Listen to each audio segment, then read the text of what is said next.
ഈ ഒരു ക്ഷേത്രപ്രവേശന ദിനം ഞാൻ നേരത്തെ പറഞ്ഞു, ഗുരുസ്വാമിയാണ് അത് നമ്മളോട് സൂചിപ്പിച്ചത്.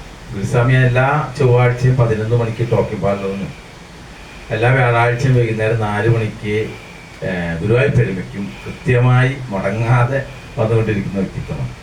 ഇപ്പോൾ വേണേട്ടനും ചെന്നേട്ടനൊക്കെ ഉണ്ടായിരുന്ന ഒരു കാലഘട്ടത്തിലെ നമുക്കിത്തരം ചരിത്രങ്ങളും ഈ ഐതിഹ്യങ്ങളൊക്കെ പറഞ്ഞു തരാം ഒരുപാട് ആളുകളുണ്ട് എന്നൊരു തോന്നലുണ്ടായിരുന്നു.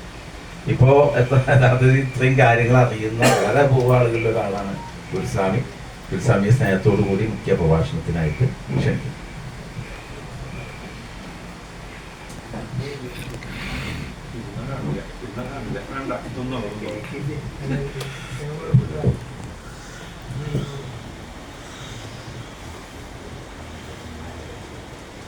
ബഹുമാനപ്പെട്ട യോഗാധ്യക്ഷൻ ചങ്കത്ത് രവി, ഉദ്ഘാടകൻ രാമാനന്ദൻ, മറ്റ് എല്ലാവർക്കും എൻ്റെ വിനീതമായ നമസ്കാരം. 79 വർഷങ്ങൾക്ക് മുമ്പ് ഈ ദിവസം ഗുരുവായൂർ ക്ഷേത്ര പ്രവേശനം സാധിച്ചു. എന്താണ് അതിൻ്റെ കാര്യം, എന്തായിരുന്നു അതിൻ്റെ പ്രത്യേകത എന്നാണെങ്കിൽ ഇന്നത്തെ തലമുറയ്ക്ക് നമുക്കൊന്നും അതിനെപ്പറ്റി അതിൻ്റെ പ്രാധാന്യവും പ്രസക്തിയൊന്നും അത്ര അറിഞ്ഞോണമെന്നില്ല. കാരണം അത് നമ്മളെല്ലാവരും അമ്പലത്തിൽ പോകാൻ തൊഴുന്നു, അത്രയേ ഉള്ളൂ.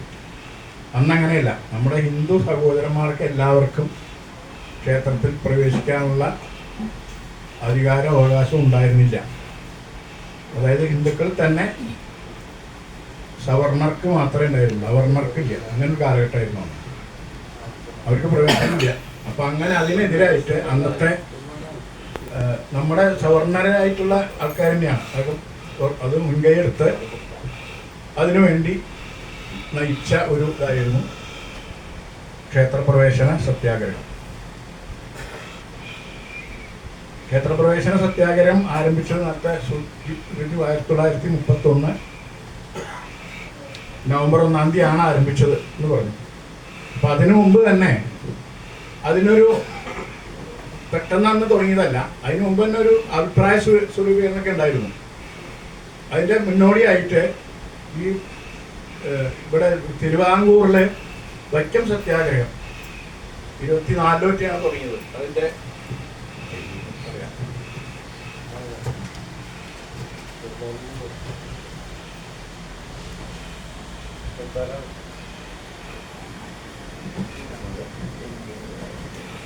വൈക്കം സത്യാഗ്രഹം 1924-ലാണ് ആരംഭിച്ചത്. അത് അവിടെ 1936 നവംബർ 12-ാം തീയതി വൈക്കം സത്യാഗ്രഹം ഇതിന് പ്രവേശനം നടന്നു. നമ്മുടെ മഹാരാജാവിൻ്റെ വിളംബരം വന്നു.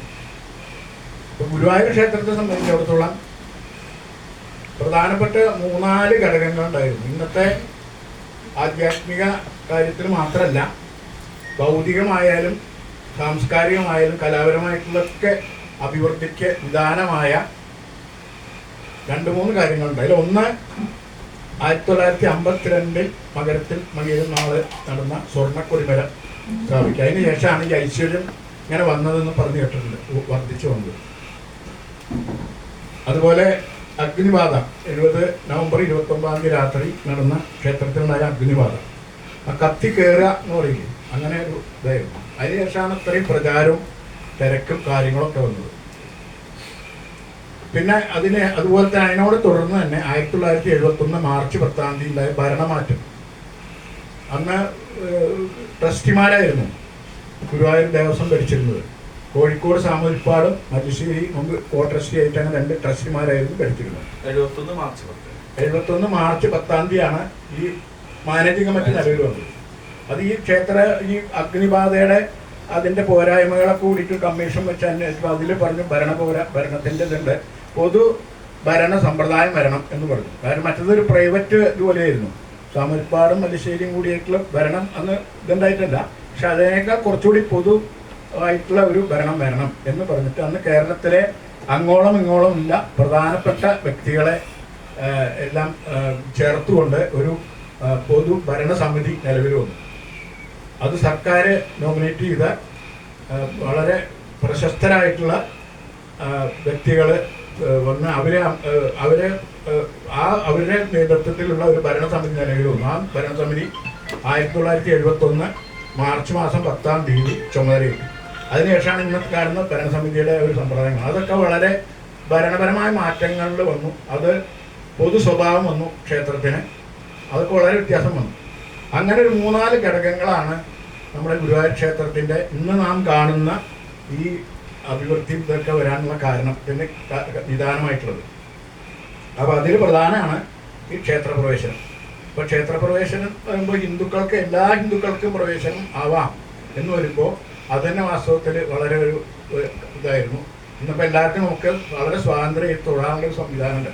എന്നാൽ അതുപോലും ഉണ്ടായിരുന്നില്ല. അപ്പോൾ ഇന്നത്തെ പുതിയ തലമുറയ്ക്ക് അതിനെപ്പറ്റി പറഞ്ഞത്ര എത്തില്ല. എന്നാലും ഇപ്പം അന്നുണ്ടായിരുന്ന ഒരു 80, 82, 85 വയസ്സൊക്കെ ഉള്ളവർക്ക് മാത്രമേ അതിൻ്റെ ഓർമ്മ ഉണ്ടാവുള്ളൂ. അതിലൊരു പ്രധാന ആളാണ് രാധാകൃഷ്ണൻ. 86 വയസ്സായിട്ടുണ്ടെന്ന് തോന്നുന്നു അല്ലേ? 86 വയസ്സായില്ലേ? 83. അപ്പോൾ 80-ന് മേലുള്ളവർക്ക് മാത്രമേ അന്നത്തെ ഒരു കാലഘട്ടം ഓർമ്മ ഉണ്ടാവുള്ളൂ. എന്തായാലും അങ്ങനെ അതിന് വ്യത്യസ്തത്യായ കഴിഞ്ഞപ്പോഴാണ് അതിൻ്റെ തുടങ്ങിയപ്പോഴാണ് നമുക്ക് എന്തുകൊണ്ട് ഗുരുവായൂരും അങ്ങനെ ആയിക്കൂടാന്ന്. അപ്പോൾ അന്ന് എന്ത് ഉണ്ടായിച്ചാൽ ഇവിടെ ഒരു ഗുരുവായൂരിൽ വെച്ചിട്ടൊരു പൊതുയോഗം ഉണ്ടായി. 1931 സെപ്റ്റംബർ 5-ാം തീയതി ഗുരുവായൂരിൽ വെച്ചിട്ട് ഒരു പൊതുയോഗം ആൾക്കാരുടെ അഭിപ്രായം എന്താ അറിയാൻ വേണ്ടി കേളപ്പൻ സർവോദയ നേതാവ് കെ കേളപ്പൻ്റെ നേതൃത്വത്തിൽ ഒരു പൊതുയോഗം കൂടി. എന്നിട്ട് ആൾക്കാരുടെ അഭിപ്രായം സ്വീകരിച്ചു. അന്ന് അതിൽ കെ കേളപ്പൻ ഉദ്ഘാടനം ചെയ്തു. AK Gopalan, Mannath Padmanabhan, Kurur Neelandan Namboothiripad, VT Bhattathiripad, Sundarayyar, doctor Rukmini Amma എന്നുള്ള അവരൊക്കെ പങ്കെടുത്തു പോയി. അത് കഴിഞ്ഞ് അവരെ ഓരോരുത്തർ അവർ തിരുവനന്തപുരം മുതൽക്ക് കേരളത്തിൻ്റെ വടക്കേറ്റം വരെ ഇതിനോടനുബന്ധിച്ച് ഓരോ പൊതുയോഗങ്ങൾ നടത്തി അവിടെയുള്ള ജനങ്ങളെയൊക്കെ ബോധവാന്മാരായി ഇതിങ്ങനെ വേണം എന്ന് പറഞ്ഞിട്ട് അങ്ങനെ അന്ന് നടന്നു. അതിനുശേഷമാണ് അഭിപ്രായം സ്വരൂപിച്ചത്. പിന്നെ 31 ഒക്ടോബർ 21-ാം തീയതി കണ്ണൂരിൽ നിന്ന് താഴേക്കാട്ട് മന സുബ്രഹ്മണ്യൻ തിരുമുമ്പ് അദ്ദേഹം 20 വളണ്ടിയർമാരും കൂടി ഇത് അവിടുന്ന് ഒരു ജാഥയായിട്ട് വന്നു ഗുരുവായൂർക്ക്. അത് 31 ഒക്ടോബർ 21-ാം തീയതി അവർ 10 ദിവസം കൊണ്ട് ഗുരുവായൂരിലെത്തി. ഇവിടെ ഗുരുവായൂരിലെത്തിയിട്ട് അപ്പം തന്ന് ഇവിടെ കുട്ടപ്പമാഷ് എന്ന് പറഞ്ഞ പുതിയടുത്ത് കുട്ടപ്പമാഷ് ഉണ്ടായിരുന്നു. അപ്പം അദ്ദേഹത്തിൻ്റെ വീട് ഇപ്പോഴും ഉണ്ട് അവിടെ അദ്ദേഹത്തിൻ്റെ ആ പറമ്പിലാണ് 2 നെടുമ്പര വെച്ച് കെട്ടി ഈ വളണ്ടിയർമാരൊക്കെ താമസിച്ചിരുന്നത് അവിടെയാണ്. ഇംഗ്ലീഷ് മീഡിയം സ്കൂളിൻ്റെ അടുത്ത് അവിടെയായിരുന്നു 2 നെടുമ്പര വെച്ച് താമസിച്ചു. എന്നിട്ട് അവിടെ അവർ ക്യാമ്പ് ചെയ്ത് രാവിലെ 6 മണിക്ക് പന്തല് വരും. അവർ ഭഗവാനെ പറ്റിയുള്ള ഭജന പാടും. അപ്പം അതിങ്ങനെ ഒരു ഒരുക്കണ്ടെന്ന് അറിഞ്ഞപ്പോൾ തന്നെ സാമൂരിപ്പാടിൻ്റെ നേതൃത്വത്തിൽ അവർ ഇതിനെ തടയണം എന്ന് പറഞ്ഞ വേലി കെട്ടുക അങ്ങനെയൊക്കെ ചില ഉണ്ടായിരുന്നു. ഇവരെ അകത്തേക്ക് പ്രവേശിക്കാതിരിക്കാനൊക്കെ ഉണ്ടായിരുന്നു. അപ്പോൾ അവരന്ന് പന്തലിൽ വെച്ച് പാടിയ പാട്ട് പ്രണത വത്സല ഭഗവാനെ കൃഷ്ണ പ്രണയവാരിതേ മുകിൽ വർണ്ണ തടയണം അങ്ങയ്ക്ക് ഇവരെ എന്നാലി ബറർ വേണമോ മുള്ളുമറ വേണമോ ഇതിങ്ങനെ പാടുകയായിരുന്നു. പിന്നെ അതിന് പുറമെ വൈശ്രവണത്ത് രാമൻ നമ്പൂതിരി പിന്നെ ഈ വിഷ്ണു ഭാരതി എന്ന് പറഞ്ഞ ആധ്യാത്മിക ആചാര്യന്മാർ ഈ പന്തലിൽ വന്ന് ഭഗവത്ഗീത, ഭാഗവതം, ഇതൊക്കെ മഹാഭാരതം ഒക്കെ വായിച്ച് ഇവരെ ബോധവാന്മാരാക്കി വെച്ചാൽ ഇവര് പലരും ഈ ഭടന്മാർ വന്ന് ഇവരെ ചിലപ്പോൾ ഭീഷണിപ്പെടുത്തിയിരുന്നു ഈ സമരത്തിൻ്റെ തടയാൻ വേണ്ടിയിട്ട്. അതുപോലെ ആനയെ കൊണ്ട് ഒന്ന് ചിഹ്നം വെളുപ്പിക്കുക അങ്ങനെ ചില ഇതൊക്കെ ഉണ്ടായിരുന്നു. അപ്പോൾ അവരെ പ്രതികരിക്കരുത്, അതിനെന്ത് ചെയ്താലും നമുക്ക് പ്രധാനം ഇതാണ് സമരമാണെന്ന് പറഞ്ഞു വൈശ്രവണത്തെ രാമൻ നമ്പൂരി എന്ന് അറിയാലോ, അദ്ദേഹത്തിൻ്റെ മകനാണ്. അദ്ദേഹം എന്ത് യാത്രയായിട്ട് ഇവിടെ വന്നു. അത് വലിയ കാര്യം. അദ്ദേഹത്തിന് എന്നിട്ട് അത് പങ്കെടുത്തതിന് അദ്ദേഹത്തിൻ്റെ ഗുരുനാഥൻ അതും കൂടി പറഞ്ഞിട്ടുണ്ട്. അദ്ദേഹത്തിൻ്റെ വിദ്യാശാസ്ത്രികൾ എന്ന് പറഞ്ഞാൽ അദ്ദേഹത്തിൻ്റെ ശിഷ്യനാണ് അദ്ദേഹം. അപ്പം അദ്ദേഹത്തിൻ്റെ ഗുരുനാഥൻ അവർ ചേന്നമംഗലത്താണ്. അപ്പോൾ ചേന്നമംഗലത്ത് എന്ന് പറഞ്ഞാൽ അവർ ഈ സാമൂരിപ്പാടുമായിട്ട് വളരെ ഇതാണ്. അപ്പോൾ സാമൂരിപ്പാട് പറഞ്ഞിട്ട് അദ്ദേഹത്തിനോട് ഗുരുനാഥനെ കൊണ്ട് അദ്ദേഹത്തിന് കത്തയപ്പിച്ചു, ഇങ്ങനെ ഇത് ശരിയാണോ ചെയ്തതെന്നൊക്കെ പറഞ്ഞിട്ട് അങ്ങനെയൊക്കെ കഥകളൊക്കെ ഇല്ല. അപ്പോൾ അദ്ദേഹം എന്നിട്ട് അതിന് മറുപടി അയച്ചു. അങ്ങ് പറഞ്ഞു തന്ന എന്നെ പഠിപ്പിച്ച നീതിശാസ്ത്രത്തിനും ഇതൊന്നും എതിരല്ല ഈ പറഞ്ഞ കാര്യം എന്നൊക്കെ പറഞ്ഞ് മറുപടി വെച്ചു. അദ്ദേഹം പിന്നെ അതിനുശേഷം ഗുരുനാഥൊന്നും പറഞ്ഞില്ല. അപ്പൊ അങ്ങനെ ഒരു ചരിത്രം. അപ്പൊ ഇവരൊക്കെ അവിടെ വന്ന് ഈ സമരഭടന്മാര് കുറച്ചുകൂടി തൻ്റെ ഇതൊക്കെ ധൈര്യം കൊടുത്തുകൊണ്ട് അങ്ങനെ ചെയ്തിരുന്നു. അങ്ങനെ സമരം മുന്നോട്ട് പോയി. 4 ദിവസം കഴിഞ്ഞപ്പോൾ സമരം നേരത്തെയാക്കി. 3:30 അന്ന് 3:30 നട ഓർക്കുക, 3 മണിക്കല്ല. അപ്പോൾ ആ 3:30 നട ഓർക്കുമ്പോൾ അന്ന് അപ്പം മുതൽ തുടങ്ങി. പിന്നെ അതിങ്ങനെ വർദ്ധിച്ച് വന്ന് ഈ സമരത്തിൻ്റെ ആവേശം കൂടിയപ്പോൾ 1932 ജനുവരി 1 മുതൽക്ക് ഗോപുരങ്ങൾ അടച്ചിട്ട് അവിടെ പിന്നെ അകത്തേക്ക് ആർക്കും പ്രവേശനം, അകത്തെ കാര്യങ്ങളൊക്കെ നടന്നിരുന്നു. 2 ഗോപുരം അടച്ചിട്ടു. അങ്ങനെ 27 ദിവസം ഗോപുരം അടച്ചിട്ട് 28-ാം തീയതി രാവിലെയാണ് തുറന്നത്. അങ്ങനെ ഒരു കുറച്ചു കാലം വരെ ആരും പ്രവേശിപ്പിക്കണ്ട എന്നുള്ള നിലയ്ക്ക്. പക്ഷെ അതുകൊണ്ടൊന്നുമില്ല, അങ്ങനെ അത് പിന്നെ വീണ്ടും അത് ഇങ്ങനെ പുരോഗമിച്ചു.